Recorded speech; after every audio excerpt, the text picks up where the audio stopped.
নমস্কার বন্ধুরা, আমি বিপ্লব সরকার স্বাগত জানাচ্ছি আজকে আমার এই ভিডিওতে।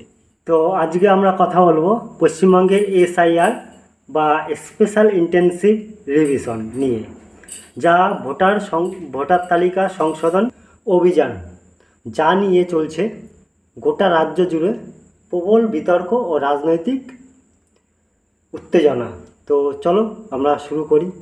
এসআইআর মানে, তো এসআইআর কী এবং কেন হচ্ছে? এসআইআর মানে স্পেশাল ইন্টেনসিভ রিভিশন। এটা হলো ভোটার লিস্টের বিশেষ যাচাই অভিযান। নির্বাচন কমিশন 2002 সালের পুরনো ভোটার তালিকা ধরেই এবার নতুন করে যাচাই করছে। যাদের নাম সেই তালিকা নেই তাদের নাগরিকত্ব প্রমাণ করতে হতে পারে। তো এই কারণেই রাজ্য জুড়ে বিএলও বুথ লেভেল অফিসাররা ঘরে ঘরে যাচ্ছেন ভোটারদের তথ্য নিতে। তো মাঠ পর্যায়ের কাজে আছে পুরো রাজ্যে প্রায় 80,681 জন বিএলও এখন কাজ করছেন। প্রথম দিনেই 70 লক্ষেরও বেশি ফর্ম বিতরণ করা হয়েছে। বিএলওরা বাড়িতে গিয়ে ভোটারদের 2টি ফর্ম দিচ্ছেন, একটি তারা রেখে দিচ্ছেন আর একটি স্বাক্ষর সহ রসিদ হিসেবে ভোটারকে ফিরিয়ে দিচ্ছেন। তাদের হাতে কিউআর কোড যুক্ত আইডি কার্ডও আছে, যাতে ভোটাররা যাচাই করতে পারেন কে সত্যিকারের বিএলও। তো রাজনীতি, এটা ঘিরে বিতর্ক রাজনীতি কী আছে? এই পুরো প্রক্রিয়াকে ঘিরে এখন রাজনৈতিক মহলে ব্যাপক উত্তেজনা। মুখ্যমন্ত্রী মমতা বন্দ্যোপাধ্যায় আজ কলকাতায় বিশাল মিছিল করেছেন।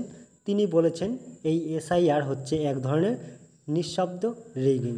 তো অন্যদিকে বিজেপি দাবি করছে টিএমসি আসলে এসআইআর প্রক্রিয়া থেকে দূরে রাখতে চাইছে কিছু নাম। আর তারা নির্বাচন কমিশনের কাছে অভিযোগ জানিয়েছে রাজ্যের বিভিন্ন জায়গায়, যেমন কোচবিহার, মাথাভাঙা, নদিয়া, অনেকের নাম ভোটার তালিকা থেকে বাদ যাওয়ায় মানুষ বিক্ষোভে নেমেছেন, এমনকি রাস্তা অবরোধও করেছেন।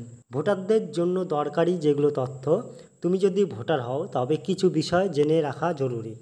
বিএলও আসবে, তার আইডি চেক করো, 2টা ফর্ম পাবে, দুটোই পূরণ করো। যদি 2002 সালের ভোটার লিস্টে তোমার পরিবারের নাম না থাকে তাহলে নাগরিকত্ব প্রমাণের জন্য ডকুমেন্ট লাগতে পারে, যেমন জন্ম সনদ, স্কুল সার্টিফিকেট ইত্যাদি। কোনো সমস্যা হলে স্থানীয় বিএলও বা বিডিও অফিসে যোগাযোগ করো। তো এর গুরুত্ব আমরা জানব।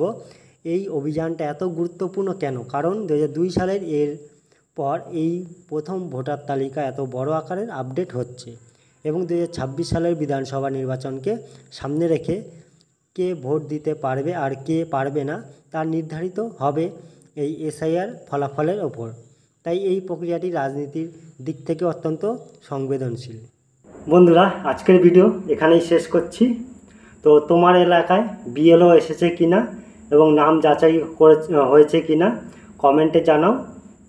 আর ভিডিওটি ভালো লাগলে একটা লাইক, শেয়ার অ্যান্ড সাবস্ক্রাইব করে দেবে।